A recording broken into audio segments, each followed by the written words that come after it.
मैं चाहती हूँ कि पापा अपनी लाइफ उस तरह से जिए जैसे वो जीना चाहते हैं और मैं उनको हेल्प करूँ। मैं शायद उतनी एबल हूँ कि मैं आपको भेज सकती हूँ शायद अपने एक्सपेंस पे। बोला कि नहीं तुम जाओ, कुछ भी होगा तो मैं हूँ ना तुम्हारे जस्ट पीछे खड़ा हुआ हूँ, मैं देखता हूँ कैसे होगा। क्योंकि हर माँ बाप यही चाहते हैं कि मेरे बच्चे एक सही राह पे चलें, तो पापा तारीफ़ करते हैं या कभी कभी क्रिटिसाइज़ भी करते हैं कि ये अच्छा नहीं था, ये बहुत अच्छा था, ऐसा था वैसा था। अब मैं मतलब हूँ और आपकी बेटी है, आपका बेटा है, मुझे बेटा ही बुलाते हैं, तो बस आप अपनी लाइफ जियो। बस 2 बेटियाँ हो गई, ऐसा हो गया वैसा हो गया, क्योंकि दूसरा एक्सपेक्ट कर रहे थे लड़का। पापा ने बोला नहीं कुछ नहीं, लड़का लड़की कुछ नहीं, आप देखो मैं क्या बोलता हूँ। फादर्स डे इतना मायने नहीं रखता, फादर बहुत ज़्यादा मायने रखते हैं। Because I think Father's Day, Valentine's Day, Mother's Day, sibling day, daughter day, ये सारे दिन अच्छे होते हैं, एक बहाना होता है सेलिब्रेट करने का। वरना every day is a celebration and every day मतलब ऐसा नहीं है कि फादर्स डे है तो उसी दिन मेरे पापा मुझे सपोर्ट करेंगे या उसी दिन मैं उन्हें प्यार करूँगी। उनका सपोर्ट पूरी ज़िंदगी रहा है और आगे भी रहेगा, शायद उनके जाने के बाद भी रहे। तो पेरेंट्स का जो सपोर्ट है ना वो हमेशा हमेशा रहता है। तो ऑफ कोर्स पापा बहुत मायने रखते हैं, पापा मम्मी एवरीवन। चलिए फिर भी एक डे होता है जैसे आपने कहा कि हमेशा सपोर्ट करते हैं। आज अपने पापा से क्या कुछ कहना चाहेंगी दिल खोलकर? पापा थैंक यू सो मच मुझे इस फील्ड में प्रोपेल करने के लिए। मुझे नहीं पता था मेरी इतनी काबिलियत है। I think you are right जो आप कहते हैं कि मैं हनुमान जी हूँ। मुझे बताया जाता है कि मैं कुछ कर सकती हूँ तो मैं कर पाती हूँ, वरना मुझे पता नहीं होता कि मेरी शक्तियाँ क्या हैं। तो वेरी राइटली सेड। एंड आज मेरे डायरेक्टर सर ने भी मुझे हनुमान जी बुलाया। ऋषि सर ने बोलते हैं कि तू नहीं करती है तो तुझे नहीं बताओ तो तू भूल जाती है। तो हाँ मेरा वैसा है जैसे आपने कहा था। But thank you so much. This is the greatest gift जो आप मुझे दे सकते हैं। और मैं बस पूरी ज़िंदगी यही कोशिश करूँगी कि मैं आपका, दादी का नाम रोशन कर सकूँ। किया है समृद्धि, बट फिर भी पापा, हर लड़कियाँ अपने डैड के बहुत क्लोज होती हैं, आपकी बहन भी है, क्या सकते हैं आपके पापा को लेकर? मैं चाहती हूँ कि पापा अपनी लाइफ उस तरह से जिए जैसे वो जीना चाहते हैं और मैं उनको हेल्प करूँ।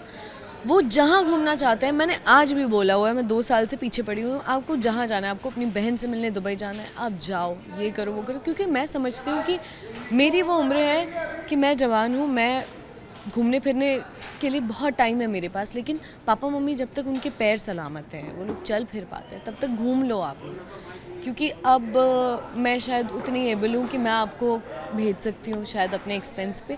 तो प्लीज़ जाइए और अपनी लाइफ एंजॉय कीजिए, क्योंकि यही मौका होता है। एक टाइम के बाद सैडली हम थोड़े से वीक हो जाते हैं या चलने फिरने में प्रॉब्लम हो जाती है। तो जब तक हम हेल्दीली चल फिर पा रहे हैं, घूम पा रहे हैं, तो जो दिल में आए वो कर लेना चाहिए। ये भी जानना चाहिए आम जैसे आपने बोला इस फील्ड में आने से पहले आम और फैमिली मेम्बर्स हैं, आप बहुत सारे लोग होते हैं जो बता रहे ये फील्ड अच्छा नहीं है, बहुत सारी चीज़ें होती हैं। तो उस दौरान पापा ने आपको कैसे सपोर्ट किया? मैं इनफैक्ट ऐसा सोचती थी कि ये फील्ड अच्छी नहीं है। मैं ऐसा सोचती थी क्योंकि इतनी सारी चीज़ें आप सुनते हो ना, कास्टिंग काउच और ये वो, बीइंग एन आउटसाइडर।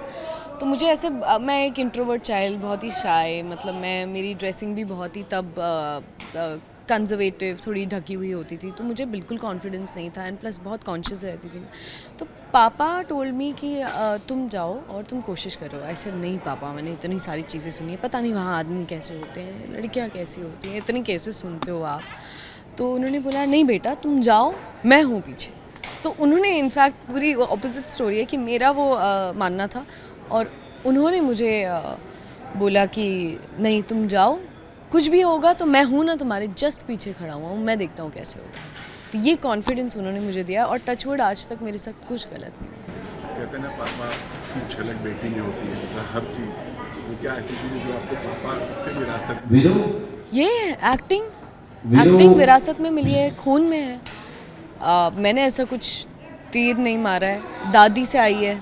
दादी बहुत ही उम्दा, ऑल इंडिया रेडियो में थी, पीएम के सामने परफॉर्म कर चुकी थी लाल फोर्ट पे, और लाल बहादुर शास्त्री की गोद में पापा खेले हैं। हम लोग उस फैमिली से बिलोंग करते हैं। मेरे दादी के मम्मी पापा फ्रीडम फाइटर्स थे, दादी एक्ट्रेस बनी, दादाजी सर्जन थे, तो बहुत ही एक मिक्स्ड कल्चर है हमारे यहाँ का और बहुत खूबसूरत है। दादी ने वो शुरुआत की थी मीडिया इंडस्ट्री में आने की, वहाँ से पापा ताऊ जी आए और अब मैं यहाँ पर हूँ, उनकी विरासत को आगे लेके जा रही हूँ। कहते हैं ना जब बच्चों के नाम से डैड पहचाने जाते हैं तब वो मोमेंट बहुत प्राउड मोमेंट होता है। क्या कहते हैं पापा, कभी आपसे कहते हैं? कहते हैं ना पापा बोलते हैं एंड मुझे लगता है उनके लिए शायद जीवन की सबसे बड़ी खुशी अभी है कि उनको लगता है कि मेरे बच्चे सेटल हो गए हैं। क्योंकि हर माँ बाप यही चाहते हैं कि मेरे बच्चे एक सही राह पे चलें और सेटल हो जाएं एंड आई थिंक हमने वो अचीव किया है। जब आप छोटी थी समझी तब पापा आपको क्या कहते थे? तब आप लोग अपने सपनों को लेकर पापा से क्या बात है, मतलब क्या करना है? मैं तो एक्चुअली डॉक्टर बनना चाहती थी, मोर सो मेरे पापा मम्मी सब लोग डॉक्टर बनाना चाहते थे मुझे, पर मैं अनफॉर्चुनेटली साइंस में अच्छी नहीं निकली क्योंकि मेरे दादाजी सर्जन थे, सर्जन MBBS MS। तो क्योंकि मैं बहुत स्मार्ट थी बचपन में, तो वो चाहते थे कि मैं सर्जन बनूं और डॉक्टरी करूं, लेकिन मैं साइंस में उतनी अच्छी नहीं थी, मैथ्स में उतनी अच्छी नहीं थी, तो दादा नहीं तो दादी के करियर में चले गए हम। दादाजी का नहीं हो पाया तो दादी जी के करियर में चले गए, हम एक्ट्रेस बन गए। चलिए, आज तो बहुत प्राउड फील करते होंगे जब मिलाते हैं हम लोगों से, ये मेरी बेटी है, तब आपको कैसा फील होता है? मुझे तो बड़ी शर्म आती है ऑनेस्टली, आप मुझे पूछो तो मैं बहुत शाय हूँ।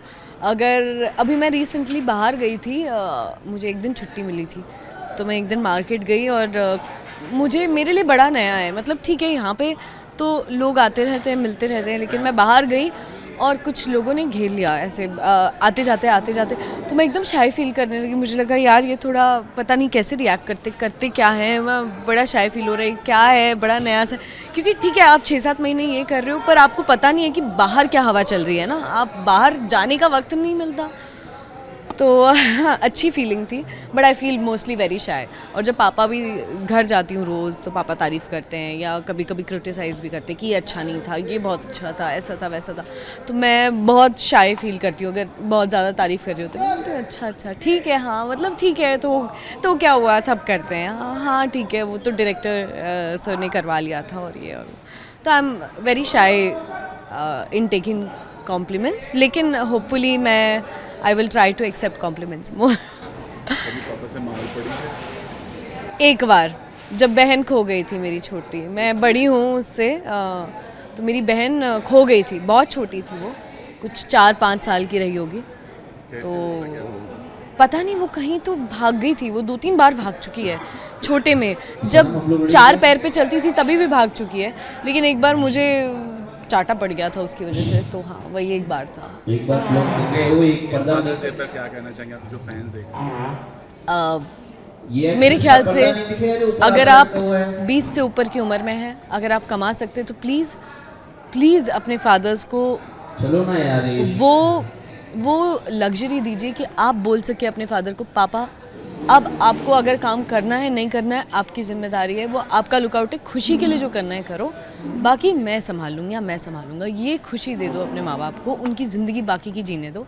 मैंने किया है, मैंने अपने पापा को बोला है, पापा आपको जितना काम करना है, जो करना है मन मर्जी करो, आपको अब घर चलाने के लिए नहीं करना है, अब मैं मतलब हूँ और आपकी बेटी है, आपका बेटा है, मुझे बेटा ही बुलाते हैं, तो बस आप अपनी लाइफ जियो, बस अब टेंशन मत लो, हम बड़े हो गए, हम देख लो। Happy father's day to my papa and दुनिया के सारे पापा, और दुनिया के ऐसे बहुत सारे लोग जो पापा फिगर्स हैं, बहुत सारे लोगों के लिए, काफ़ी सारे लोग हैं जो अनाथ हैं या जिनके पापा नहीं होते या जिनके रिश्तेदार होते हैं जो उनका ध्यान रख रहे होते हैं, वो मामा चाचा अंकल किसी भी रूप में हो सकते हैं, तो उन सबको हैप्पी फादर्स डे। और आप लोग जो कर रहे हैं कमाल है। आपने बोला कि पापा आपको बेटा बुलाते हैं, मतलब इसके पीछे रीज़न क्या?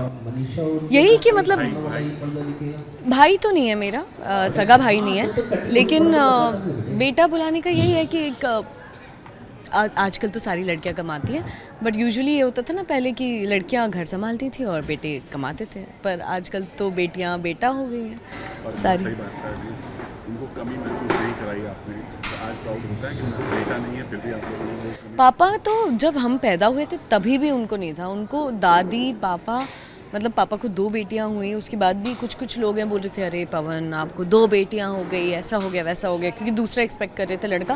पापा ने बोला नहीं कुछ नहीं, लड़का लड़की कुछ नहीं, आप देखो मैं क्या करता हूँ। तो उन्होंने बना दिया अपने दोनों बच्चों को, बस यही कह सकती हूँ। आई लव यू पापा। आप हमेशा खुश रहो और स्वस्थ रहो।